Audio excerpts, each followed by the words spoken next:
Good morning, everybody. It's two familiar faces to you, Clark Twitty, Edward Ponton. We're coming to you at Saturday morning from Corolla, and our Corolla sales office is right behind us. This message is to folks wondering if they can proceed with their vacation. We've got good news and we've got bad news. So, we always want to walk a balance between reassuring, bluntness, and uncertainty, so here we go. Edward, we've seen some good news, some bad news. The bad news, let's start with that first. We anticipate the evacuation orders to be lifted for Dare and Currituck County over the next 24 hours in a staggered way, which means some areas will be allowed access prior to others. Now, let's be very specific about this. Edward, you and I are up in Currituck County on the Currituck Outer Banks right now. Let's talk about what that means for a reentry in Corolla, the general area.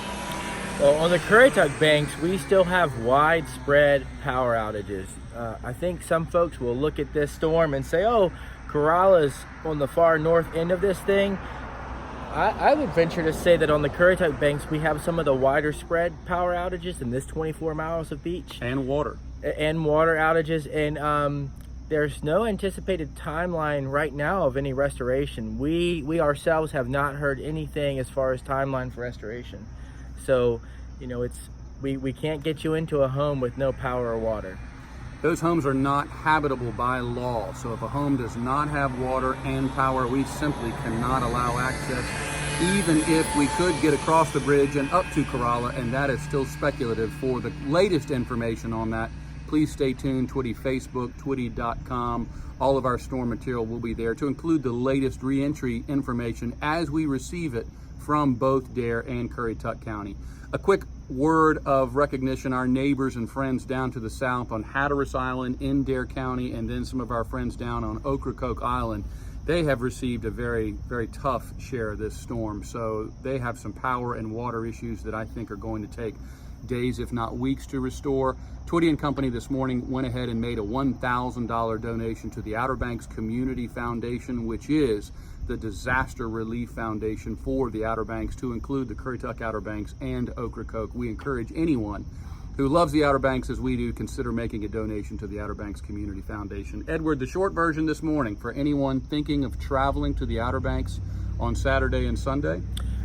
I would say stay put right now until you hear from us. We need to make sure the evacuation order still is not lifted. We do anticipate that coming in the next day or so, but still no power or water for large areas of the northern Outer Banks. So please just wait to hear from us. Keep checking the information that we put out, and you can also go to Dare and Currituck County, their websites, and look at some evacuation information there. But I would just say stay put and let the folks get here that need to get here first to restore these utilities, and then after that, we'd love to see you here. Absolutely. Lastly, I think the good news is once all of this is resolved and we do have water and power, I think we're going to have some really good weather this week, and we're excited about that. Having said that, Corolla is not a great place to be right now. The grocery stores are closed. The coffee shops are closed. Edward, I don't know if you can see behind us, there's nobody here. We've got a few emergency vehicles moving back and forth on the road, but other than that, you can't get lunch in Corolla, you can't get water, you can't get your tires pumped up, you can't flush a toilet right now. So let's think about those things. Have a great stay. Edward, anything else? We'll be continuing to update you. I'm sure you'll see Clark and I both, or myself or Clark, at some point as the day goes by. We'll be out here as much as possible. We're trying to keep you updated, and we know it's tough when you're sitting at your home computer or looking at your phone and you want that information right now, and we're trying to get it out there as it comes to us. Thanks everybody for watching. We'll see you on the Outer Banks when it's safe and habitable to do so.